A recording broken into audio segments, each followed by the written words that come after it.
안녕하세요. 뉴스데스크의 바람잡이 지영은입니다. 네, 엄지원입니다. 오늘은 사부래님이 청하신 네. 트와이스 노래로 출발했습니다. 턱, 대, 턱. 트와이스를 두고 예쁘네 옆에 예쁘네 라고 하잖아요. 그래요? 다 예쁘다고.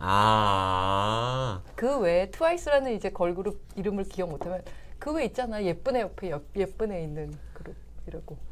트와이스 정연 말고 생각이 안 나네. 진짜 다현. 어머 진짜 몰라요? 다현. 쯔이. 모르시죠? 쯔이는 안다. 쯔이. 그리고 또 아싸. 기억이 안 나지? 쌤, 8명 다 하는데 나? 쌤. 8명 다 하는데? 이렇게 갑자기 야. 너라고 나왔어. 흥분하면 이제 성격이 나오네 우리 지선배. 너 임마! 왜 이렇게 가시는 거 아니에요? 너 나하고 한번 결혼보자 이거야? 너 나왔습니다. 아니, 너. 하도 미나 모른다고 나왔고요. 뭐라 하시니까. 미나. 자, 사나가 있죠. 맞습니다. 야, 우리 선영이 밥 사야겠다. 세젤리의 선영구가 제일 이쁨. 야, 내일 선영이 오죠? 네, 내일 와요. 좀 알려주세요. 선영구가 제일 예쁘죠? 우리 구독자분들한테 커피 쿠폰 쏘라고 꼭 전해주세요. 선영구 진짜 예쁩니다. 와. 네. 서영찬님, 나연도 있대요, 나연. 나연. 들으면 기억나는데. MBC 리즈 시절 엄주원 아나운서 모습 어제 찾아봤습니다. 광주 MBC는 아니고. 네, 광주 SBS 민방. 네. 그 다음에 누구 있었지? 나도 헷갈림. 거봐요. 이거 모른다. 네, 저는 딱 정연만 기억나고. 정연만 기억나는 이유는? 찌위도 기억 안 났어요. 네. 근데 찌위가 제일 이쁜 거 아니에요? 트와이스에서? 그거는 뭐. 물론 개인차가 있긴 있지만. 주원 씨는 정연을 좋아하네. 찌위가 가장 예쁘다고 생각했었는데 왜 정연이 생각나지? 거기가 자매가 예쁘잖아요. 오승연, 오정연. 자, 낮에 눈에 띈 뉴스 TMI 그만하시죠. 이제 제가 괜히 시작했네요. 죄송합니다. 자, 가시죠. 거브러여수스 세계보건기구 사무총장이 코로나19 대유행의 끝이 보인다 이렇게 밝혔습니다. 제발. 오늘 스위스 제네바에서 기자회견이 열렸는데 여기서 이 라스트 네임이 너무 어려워요. 거브러여수스 사무총장. 최근 코로나19 주간 사망자 수가 2020년 3월 이후 최저를 기록했다며 끝이 보인다고 말했습니다. 세계는 그리고 이렇게 얘기했어요. 세계는 팬데믹을 끝낼 수 있는 최적의 상황에 도달했다. 아직 종료 지점에 도착하지는 않았지만 마지막이 보이기 시작했다. 그러면서도 또 이렇게 얘기했습니다. 고린 지점이 보였다고 해서 달리는 것을 그만두는 마라톤 선수는 없다. 지금은 최종 목표에 도달하기 위해 더 열심히 달려서 우리의 모든 노력에 대한 보상을 얻어야 할 시기다. 마지막까지 긴장을 늦추지 말자는 얘기죠. 코로나19는 지난 2020년 1월, 벌써 2년 반이 지났군요. 중국 우한에서 집단 대규모 감염 확인된 것을 시작으로 오늘까지 전 세계에서 약 6억 1천만 명이 감염됐고요. 6억이요? 652만 명이 사망했습니다. 이렇게 보니까 굉장하네요. 진짜. 자, 그리고 하나 더 볼게요. 짧게. 네네. 영국의 엘리자베스 여왕 장례식에 6개 나라를 초청하지 않겠다고 현지 언론이 보도했습니다. 어디냐면 러시아, 벨라루스, 미얀마, 아프가니스탄, 시리아, 베네수엘라입니다. 이게 9월 19일 런던에서 열릴 예정인데 조 바이든 미국 대통령, 우리나라 윤석열 대통령 다 참석할 예정이죠. 그렇죠. 그런데 시리아와 베네수엘라는 현재 영국과 외교 관계가 없대요. 그리고 아프가니스탄은 현재 정치적 상황 때문에 초대하지 않았고요. 러시아는 우크라이나 침공 때문에 그리고 벨라루스는 러시아의 침공을 적극적으로 지지했기 때문에 그리고 미얀마는 군사 쿠데타로 정권을 잡은 다음에 그 철권 통치를 하고 있기 때문에 초청 대상에서 제외된 것으로 풀이되고 있습니다. 자막 보니까 북한은 초청받았습니다. 왜냐하면 북한은 영국과 외교 관계가 있습니다. 런던에 주 영국 북한 대사관이 있거든요. 그래서 북한은 초청을 했고 대사급이 참가할 예정입니다. 그렇군요. 네. 자, 알겠습니다. 낮에 눈에 띈 기사 짧게 2개 봤고요. 8초 후에 엄지철이 돌아옵니다. 가시죠.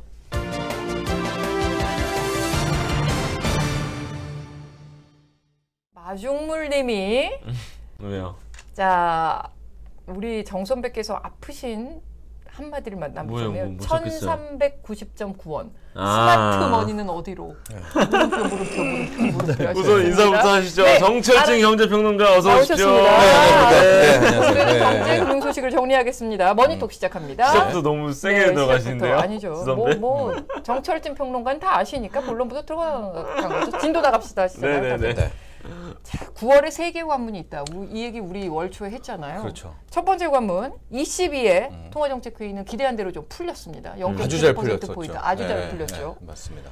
그래서 이 기준금리 대폭 인상하면서 그날 달러 강세가 살짝 꺾였어요. 많이 꺾였어요. 많이 꺾였어요. 네. 그래서 주가도 모처럼 웃었어요. 네.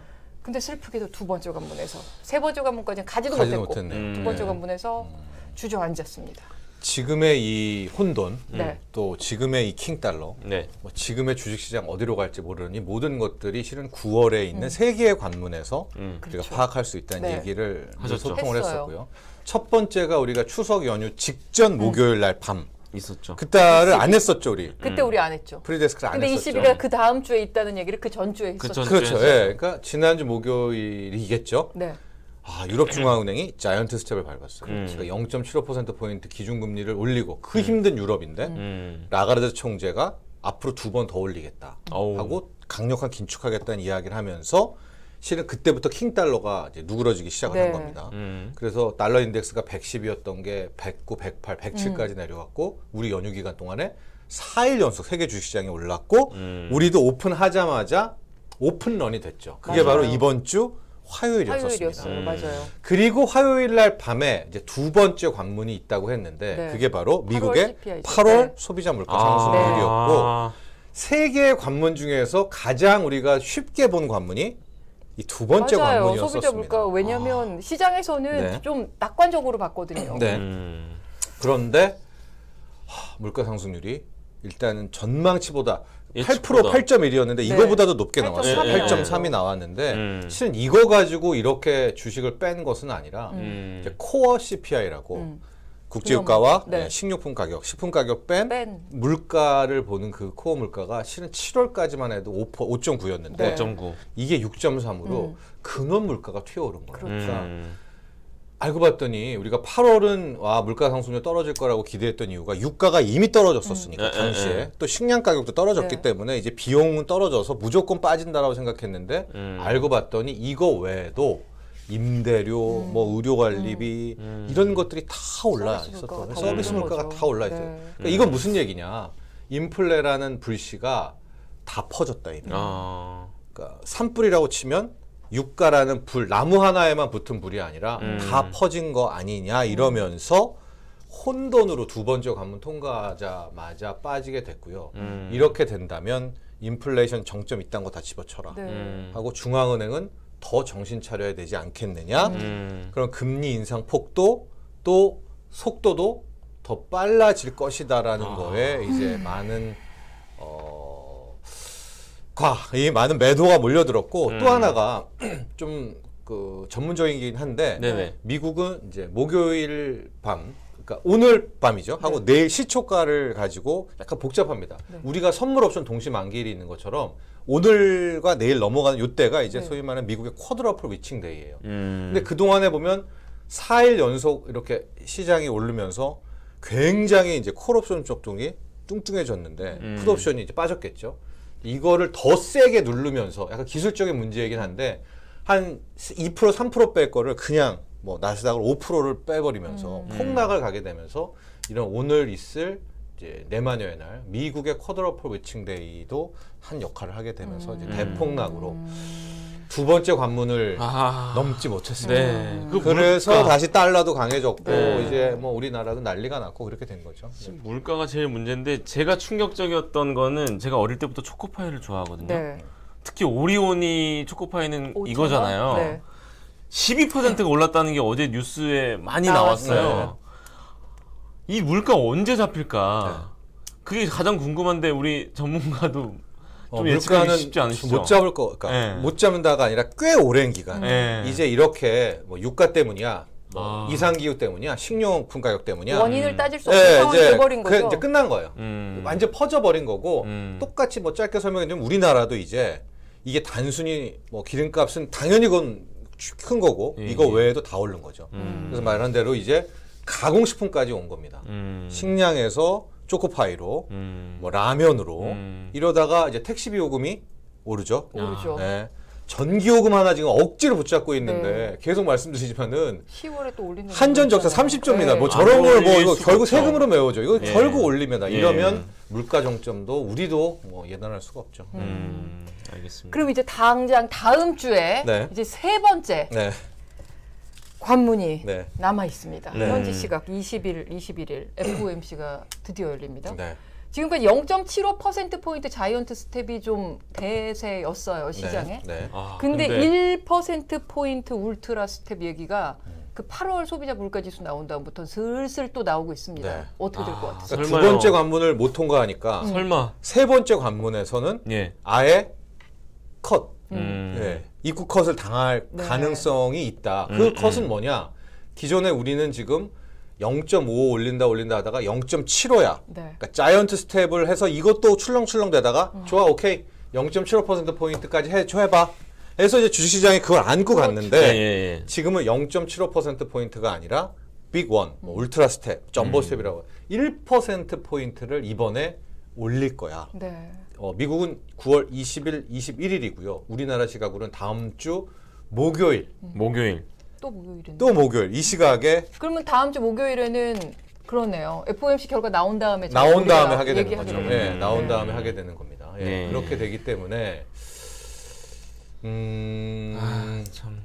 만에 하나 1%포인트를 깜짝 쇼를 한다면 이제 그 우리가 지난 했잖아요. 막 7월, 8월, 9월 누가 진짜냐, 환율이 네, 저게 가짜냐, 킹달러가 진짜냐, 외국인은 왜 사냐 이게 다 좀 무의미하게 돼버립니다. 스마트 머니로는 이제 사그라 사그라들겠군요. 예, 스마트 머니로는 우리나라 어떻게 없어지고 따라가요? 큰일이네. 그러나 이제 반대로 0.75로 원래 예상했던 대로 자이언트 스텝을 해준다면 그리고 나오는 그 다음에 제롬 파월 연준 의장의 연설이 있다면 이제 여기서부터는 한번 비벼볼 그런 네. 상황이 있기 때문에 지금은 왜 연준 소식은 안 나와 여러분 이럴 텐데요. 미국 같은 경우에는 연준이 통화정책회의 FOMC 회의가 있기 열흘 전에는 그 연준 인사들이 이 입을 다물어야 되는 블랙아웃이라는 게 있어요. 왜냐하면 자기가 투표를 해야 되는데 자기 그렇죠. 코멘트하고 투표하면 예측 가능하잖아요. 그렇죠. 그러니까 지금은 깜깜입니다. 누구도 1%포인트인지 0.75%포인트인지 모르는 상황이 됐고 결과적으로 이제 연준한테 뭐 죽이 되든 어떻게 되든 잡아잡수셔를 해야 될 것 같고요. 현재 페드워치를 보면 원래 그 소비자 물가 상승률 나오기 전에는 0.75와 0.5가 한 뭐 80대 20? 네. 뭐 요 정도였었는데 이제 0.5는 없어졌고요. 네. 여기에 1%가 들어와서 그러니까요. 7대3. 7대3. 8대2, 7대4 뭐 지금은 더 얘가 지금은 1%포인트가 더 좀 올라갈랑 그러니까요. 말랑 하고 있습니다. 7대3이었다가 이제 막 뭐 8대2 가까이 막 네. 가고 있더라고요. 네. 그러니까 아니, 빅 원도 완전히 하나의 그 가능성으로. 답안지 올라와 2, 있습니다. 30%면 낮지 않아요. 절대 네. 낫지 않아요. 아니 0.75만 해도 엄청 큰 건데 네. 이제 1일이 아니라 0.75면 다행인 것처럼 지금 얘기가 되고 그렇죠. 있어서 네. 좀 무섭기도 한데 네. 어제 주식시장은 미국 주가가 많이 떨어졌잖아요. 그래서 네. 오늘은 약간 오르긴 약간 오늘은 했는데 네네. 반등했어요. 그래도 네. 계속 약세장이 계속된다고 보는 게 맞는 거죠. 그렇죠. 왜냐면 왜 올랐을까? 음. 과도한 과매도도 있지만 이제 반발. 하루 지나고 나니까 또 한 번 기대해 보는. 야 연준이 뭐 연준인데라고 하는 이제 그런 기대감이 있는데요. 지금 저 정도의 예상이 7대3 뭐 요 정도까지 올라왔다면 이 1%포인트 금리 인상을 절대 배제할 수가 네. 없는 거거든요. 저게 그래서, 페드워치에서 7대3이었는데 오늘 또 나온 그 시카고 선물거래소 쪽의 시장 예측은 한 79, 뭐 8대2 가까이 또 갔더라고요. 네네. 예, 하루마다 바뀌기는 네. 하는데 결국은 이제 섣부른 판단보다는 이제 연준의 결정밖에는 우리가 뭐 할 수 그렇죠. 있는 게 그냥 기다려야죠. 예, 기다려야 예. 됩니다. 다음 주 목요일까지죠. 기다릴 수밖에 없는 그렇게 세 번째 관문을 맞이하게 되는 상황까지 와버렸습니다. 그러니까 야 이게 깔끔하게 끝날 줄 알았는데 만약에 두 번째 관문을 우리가 통과를 했잖아요. 그렇죠. 그러면 세 번째는 무조건 된 거였죠. 0.75냐 0.5냐 얘기를 하고 있었을 거예요. 우리가 여기서. 근데 그렇습니다. 소비자 물가가 너무 올라버리니까 금원 물가가 특히 그런 물가가. 소비자 물가 자체로는 9.1, 8.5, 8.3으로 추세는 아. 떨어졌는데 인상폭은 예, 더 헤드라인은 둔화되고 있는데 예, 그랬었습니다. 이제 예측보다는 높았다 이런 얘기인 거죠. 그렇죠. 시장 예측보다는. 환율 얘기도 또 해볼 수밖에 없어요. 네. 스마트폰 머니 사그라들고 있다는 얘기, 또 이제 채팅창에도 하도 저희가 똑같은 얘기를 하니까 이제 역시 주입식 교육의 효과로 네. 여기 저희 동시 접속하시는 분들도 이제 이 얘기를 다 따라가고 계시는 것 같습니다. 네. ECB가 금리 인상한 다음 날 드디어 환율 내려가서 이제 스마트머니다. 떨어졌죠. 네, 달러 네. 강세 이제 꺾이는구나 했는데 웬걸요. 그날 하루밖에 안 됐습니다. 그래서 오늘 1398원까지 치솟았어요. 네, 그랬더니 그때 바로 추경호 부총리가 그러니까요. 등장했습니다. 구두 개입을 네. 딱 했습니다. 네. 구두 개입 드디어 나왔습니다. 네. 그래서 1394원으로 마감했는데 이건 구두 개입 효과가 있었던 거고 네. 그냥 시장에 맡겨둔다면 1400원까지는 그대로 갈 것 같으십니까? 그렇습니다. 어떠세요? 그러니까 현재로서는 이제 뭐 롱을 잡은 세력 마음입니다. 1,400을 네. 가던 1,450원을 가던 이제 계속 갈 수밖에 없는 거고요. 가장 원했던 베스트 시나리오는 이제 두 번째 관문에서 승기를 잡아서 킹달러를 눌러놓는 그런 거였었는데 지금으로서는 뭐 킹달러의 불씨는 절대 사그러들지 않았고요. 만에 하나 다음 주에 1%포인트를 미국이 정말 깜짝 올려버린다면 네. 달러는 뭐 이때다라고 하겠고 환율은 윗공간은 이제 더 많이 열리게 되고 이미 열려 있습니다만 우리가 바라는 거는 튀었다가 다시 떨어지기를 떨어지는 이제 거죠. 그 그림을 네. 원했는데 이제 그런 상황이다라고 볼 수가 있습니다. 다만 이제 스마트 머니로는 아직 주식 시장은 유효해요. 그러니까 주식 시장에서는 이 들어왔던 그 6조 원대 돈이 안 꿈쩍을 안 빠져나가고 와요. 있잖아요. 얘네들은 네, 지금 계속 순매수거든요. 예, 네. 얘네들은 나갔다가도 다시 또 샀다가 뭐 이러고 있기 때문에 그러니까 주식 시장에서는 한번 얘네도 쬐고 싶은 것 같아요. 이 뭐 확인 사살 우리 이런 표현 많이 쓰잖아요. 포카 칠 때 이게 확인 사살 한다. 봐야죠. 예, 내가 너 확인 봐야죠. 사살 할게. 네. 마지막 히든 보여줘. 뭐 이런 네. 것처럼. 뻥칸지 아닌지 봐야죠. 근데 너무 큰 돈이죠, 여러분. 예, 6조를 가지고 마지막 히든을 본다는 거는 FOMC가 던질. 그러나 주식 시장에서는 아직은 스마트 머니론이 네. 불씨가 사그라든 건 그렇죠. 아니다. 네. 그렇죠. 아직 매도로 돌아서진 네, 않았으니까. 네, 그리고 우리 프리데스크에서 2개월째 추적하고 있는 외국인 자금 네. 동향. 그런데 채권 시장에서 자금 이탈이 나왔다. 네. 이건 무슨 얘기예요? 그러니까 증시에서는 아직도 순매수다. 그렇죠, 조금 그렇죠. 전에 네, 얘기하셨는데 네, 네. 채권 시장은 조금 다른 움직임이 조금 달라요. 나왔습니다. 네. 네. 그러니까 계속 순유입이 됐고, 그러니까 6월에 한번 패닉 오고 7월 7월엔 다시 순유입이 아주 좋았는데 순유입이었어요. 8월을 네. 놓고 보니까 주식 시장에는 3조 원 돈이 한 달 동안에 들어왔는데 예? 채권에서 한 1조 5천억이 빠져나갔어요. 네. 그러니까 주식 채권 합쳐서 8월은 왜 중요하냐면 금리 역전이 막 나고 네, 이제 네. 너 날 거다 막 네. 이런 상황이었었거든요. 근데 8월에서 일단 전체적으로는 순유입, 외국계 자금 이탈은 없었습니다만 네네. 채권에서 채권만 일단 봤을 때. 1조 5천억이 빠져나갔습니다. 이제 큰 돈은 아니고요. 네. 큰 돈은 아닙니다. 채권 시장의 규모에 비하면. 근데 이제 9월에 만에 하나 지금 9월 오늘이 이제 15일이잖아요. 15. 예. 다음 주 FOMC 끝나고 이제 그때 이후에 최악의 경우에는 주식 채권이 다 빠져나간다는 것도 생각을 해본다면 그러나 딱 8월 말까지 우리가 꺼내 봤을 때는 외국계 자금을 이탈했다라는 것은 아직은 네. 전혀 찾아볼 수가 없는 그런 상황이어서 네. 예, 예. 뭐 돌고 돌고 돌아 결국은 마지막 히든 카드까지 가게 되네요. 세 번째 스마트 관문까지. 머니인지 아닌지를 네. 밝혀줄. 그래서 그러면 지금 말씀하신 것처럼 8월 한 달 동안 보면 채권은 순매도였지만 네.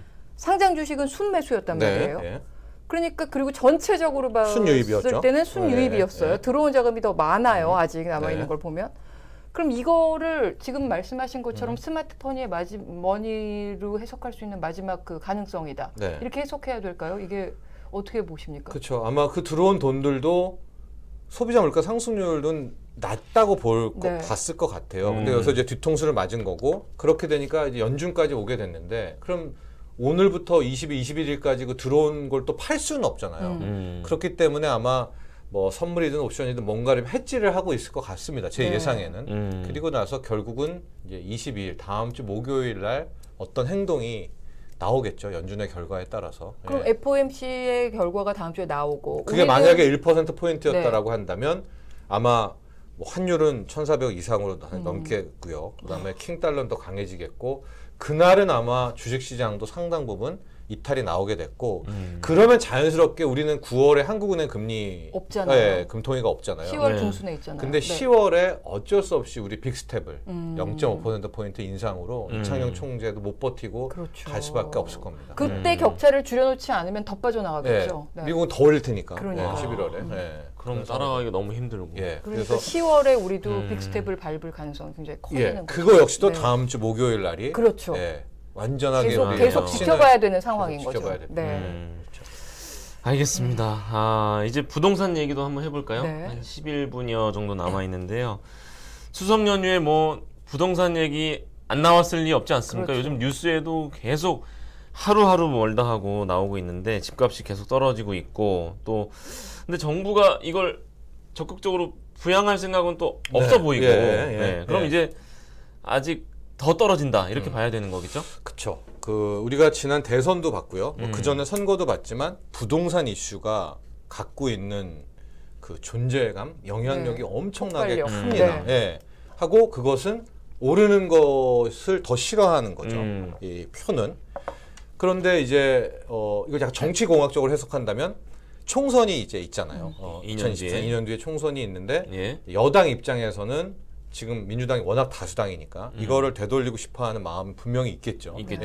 그러려면 부동산이 너무 그러니까 올라선 당연히 안 되고요. 올라서 안 되고 또 너무 떨어지는 것도 또 안 되는 건데 그래서 지금 정부와 뭐 국토부라든가 이쪽 당국은 계속 모니터링을 하고 있는데 현재까지의 부동산 시장을 놓고 보면 정치권에서 그러니까 여당 입장에서는 좋아할 법한 흐름이 나와요. 그러니까 왕창 떨어지지도 않고 완만하게 이거 누가 봐도 안정돼 가고 있는 절대 오르지도 않고 완만하게 가고 있으니까 여기다 대놓고 당초 이 대선 공약으로 했던 부동산 경기 부양이라든가 규제 완화라든가 뭐 일기 신도시 재건축이라 했다가 이게 갑자기 확 튀어오르면 무슨 또 지금까지 했던 그 노력이 그러니까 아무것도 안 하고 정부가 더도 부동산 시장은 그 계속 하락하고 벌써 한 14주 이상 뭐 계속 그것도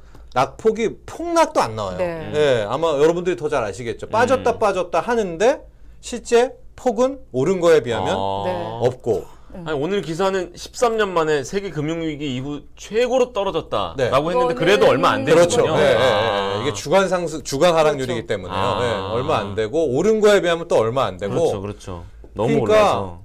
당초에 기대했던 부양책과 부동산 규제 완화는 안 나온 것이고 이걸 제가 좀 더 그쪽 여당과 정부 정책 생각해 보면 아직은 쓸 필요가 없다. 이제 이렇게 생각하고 있는 것 같습니다. 그래서 원희룡 국토부 장관은 그 며칠 전에 국회에서 나와서 더 떨어져야 된다. 하향 안정화를 이어가겠다. 이렇게 아주 강하게 말했어요. 그리고 추경호 부총리도 10% 정도 더 떨어질 거다. 이렇게 얘기했고요.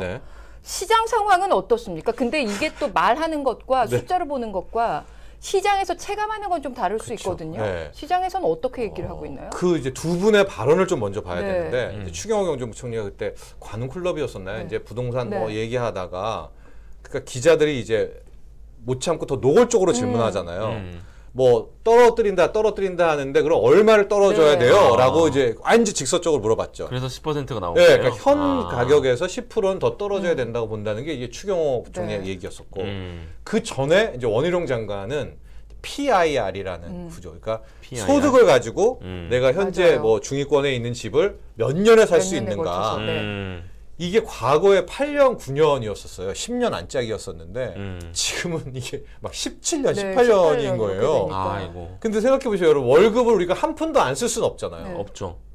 반 이상 쓰잖아요. 그러면은 다 한 푼도 안 쓰고 모았을 때 18년의 직장만이라면은 그러면 불가능하잖아요. 그래서 그걸 10년으로 낮추겠다라고. 10년으로 낮추겠다고 원희룡 장관이 했죠. 그건 가격대로 하면 현재 가격에서 40% 이상입니다. 그렇네요. 그러니까 원희룡 장관의 머릿속에는 현재 집값에서 40% 이상은 더 빼야 자기는 이제 소위 말하는 부동산 경기 부양 그때 부양책을 써야 부동산 된다. 부양책을 쓰겠다라는 생각을 갖고 있기 때문에 두 수장이 어쨌거나 지금 가격대는 절대 만족할 만한 떨어진 가격은 아니라, 그러니까 정부 떨어져야 정책이 한다. 나올 네. 가격은 아니라는 거 아니겠습니까? 그러니까 이런 것들을 반영하고 있고 가격을 좀 놓고 보면 서울 강남 뭐 3구 또 한남동 이런 데 빼고요. 이런 데 이제 예외적이니까 빼고 당장 송파구만 하더라도 코로나19 터지고 급등했잖아요. 네. 한 번 라스트 네, 급등이 네, 있잖아요. 네. 그거는 다 반납했거든요. 네. 수도권도 그거는 다 반납해서 2년 전 지금 가격으로 다 2년 전 가격으로 다 네. 떨어졌습니다. 수도권은 거의 2019년까지도 내려온 데도 있고요. 예. 특히 수도권은 문제가 뭐냐면 올해 내년 입주 물량이 어마어마합니다. 예. 그러니까 딱 가격은 지금 2019년 때 2년 전으로 이사는 맞춰져 있는 상황이 된 거예요. 네.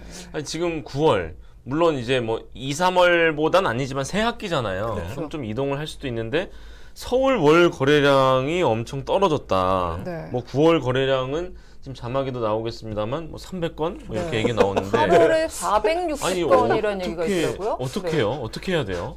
서울의 아파트가 뭐 집계주마다 좀 다르지만 한 180만 네. 호 정도가 있어요. 200만 잡고 거래가 180만 아파트 뭐 중에서 중에 460건이라고. 그게 8월이고요. 9월은 300건. 추석이었었죠. 누가 네. 추석 전후 누가 집 보러 갑니까? 네. 매매가 거의 없다고 봐야 되겠죠. 그쵸, 그러면 그쵸. 이제 역대 최저의 거래량이 이제 나오고 있는 것이고요.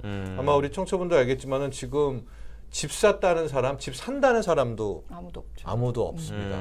그런데 반대로 이제 팔려는 쪽에서도 급급매를 내놓지는 또 않고 있어요. 그러면은 이대로 어떻게 가느냐? 계속 싸움이 붙겠죠. 계속 싸움이 붙겠고 첫 번째 조건은 역시 금리일 겁니다. 네. 예, 금리의 마지노선에서 금리가 계속 올라갈 때 누가 먼저 항복하느냐, 누가 먼저 이탈하느냐를 가지고 이제 계속 이게 이렇게 불태워질 텐데 이런 거 빼고 가격적으로 좀 전문가들이 예상하는 가격 라인들이 좀 있어요. 네. 그러니까 우리가 요즘에 국평을 말하는데 국민 뭐 평형 30평형대 네. 쉽게 말해서 예, 예, 전용 예. 84제곱미터 예, 국평 예. 기준으로 따지면은 송파구가 강남 4구 중 네. 송파구가 30평형이 지금 20억에 와 있거든요. 근데 그 20억이 깨져야 거래가 이제 실리지 않겠느냐. 강남 쪽에서는. 강북에서는 뭐 이런 대장 아파트들이 뭐 마포구나 이런 데가 네. 뭐 진짜 높이 올라가다가 지금 최근에 30평형이 15억까지 강북은 네. 또 내려갔거든요. 요 강북 30평형 15억 라인이 깨져야 그나마 거래가. 또 거래가 나오지 않겠는가. 가격적으로는 좀 이렇게 예상은 하고는 있는데요. 예. 그래도 지금 이런 금리 인상기에 그래도 집 거래는 살려는 그럼요. 사람들은 아니 300건이 낮은 수치긴 한데 300건도 신기할 정도로 지금 계속 그렇죠. 떨어지고 있으니까 그 300명도 어떻게 산 거지? 네. 정말 급급매를 사야 한 되는, 건가? 거죠. 사야 되는 분들인 거죠. 급매가 네. 있죠. 사야 왜냐하면 되는, 아. 일가구 팔아야 되는 사람들이 있어요. 있고. 네. 일시적 2주택자 같은 경우에 그럼요. 세금 내느니 네. 막 3억씩 떨어뜨리는 게 그렇죠. 훨씬 유리한 네, 분들은 급한 그렇죠. 사정이 있는 분들은 어쩔 수 내놓고 없는 그때 거죠. 받아먹는 사람이 네. 또 있고 이런 거죠. 근데 그러면 부동산을 그래도 이렇게 그냥 내버려 둘 수만은 없진 않습니까? 뭔가 정부가 하고 있다는 거를 보여주긴 해야 되고 10월에 무슨 규제 완화 정책이 나올 것이다 이런 예상이 또 나오고도 있던데 네. 뭐가 있을까요? 지금 쓸 수 있는 카드는? 근데 안 쓸 것 같고요. 제가 보기에 쓸 수 있는 카드도 없는 것이 이 대출이 결국은 집을 사게 되는 거잖아요. 네. 예, 원래 좀 살짝 맛보기로 던졌던 게 15억 이상 네. 주택담보대출 네, 그거 풀어준다라고 풀어준다. 했다가 난리 와 났어요. 하니까 네. 이제 아예 논의조차 안 네. 했다라고 했기 때문에 대출은 못 건드릴 것 같거든요. 음. 그러니까 암만 뭐 LTV, DTV를 풀어줘도 DSR이 살아있는 한 네. 살 수 있는 사람은 없는 데다가 지금 금리 상당히 더 높아지잖아요. 네. 네. 주택담보대출 금리 그리고 상당히 대출을 추가로 네, 받기도 어려운 없겠고, 상황이죠. 그러니까 대출을 안 풀면 규제 완화가 그닥 그렇게 의미는 없을 와닿지 텐데 않죠. 그나마 생각해 볼 수 있는 것이 우리가 규제 지역이라고 있어요. 네. 조정 지역, 뭐 투기 지역, 있죠. 투기 과열 지역 정도가 있는데 지방 쪽에서는 이런 규제 지역을 상당 부분 풀어주는. 부산 같은 경우에도 투기 지역이었다가 조정 지역으로 내려주면서 좀 거래들이 실렸거든요. 네. 그런 규제 지역 완화 정도의 카드 하나는 뭐 연내에는 뭐 볼 수는 있겠으나 뭐 예를 들면 해운대 이런데요. 아니면 뭐 세종이라든가 아. 네, 세종 같은데. 뭐 세종이 지금 대전 너무 뭐 이런 매매량이 네, 없으니까. 그런 쪽인데 이것도 정부 입장에서는 폭락이 안 나오는 이상은 안 할 가능성이 있습니다. 네. 이게 이런 식으로 하향 안정이 나쁠 건 없다라고 생각하고 있는 것 같거든요. 이러다가 네. 팍 튀고 오르면 또 그게 더 당황스러우니까. 아, 그리고 정책을 내놨는데 효과가 또 하나도 없으면 또 그것도 좀 너무 민망하니까 그것도 있을 수 있을 것 같아요. 일부 지방 규제를 했는데 네. 시장엔 아무 반응이 없다. 그래도 안 사. 그럼 그것도 살짝 민망하지 않겠습니까? 그렇죠. 그러니까, 그렇기 네. 때문에 또 원희룡 장관은 본인이 한 말도 있기 네. 때문에 네 그럴 것 같습니다. 네. 알겠습니다. 다음 주에는 이제 미국 FOMC 결과 나온 다음에 목요일에 이 시간 아주 중요한 얘기를 중요한데. 나누게 될 텐데 어디 가세요? 그렇기 때문에 서울대 경제학과 출신의 MBC 최고의 경제 기자 양효걸 기자가 제 대신 다음 주에 아니 제가 좋아하는 평론가와 기자가 오시긴 하는데 나눌 예정입니다. 지 선배 어디 가시냐고요? 저는 늦은 여름 휴가를 다음 주에 가기 때문에 다음 주에 이 미국 연준의 결정과 그에 따른 파장 서울대 경제학과 출신의 양효걸 기자와 네. 정철진 평론가가 주고받는 심도 깊은 전문적인 경제 얘기 네. 기대해 주시기 바랍니다. 지 선배는 휴가지에서 확인해 주세요. 네, 아주 알겠습니다. 알짜배기 얘기들이 오갈 네. 예정입니다. 다음 주에 꼭 시청해 주시기 바랍니다. 네, 오늘 고맙습니다. 말씀 감사합니다. 고맙습니다. 팔짱 뵙겠습니다. 네.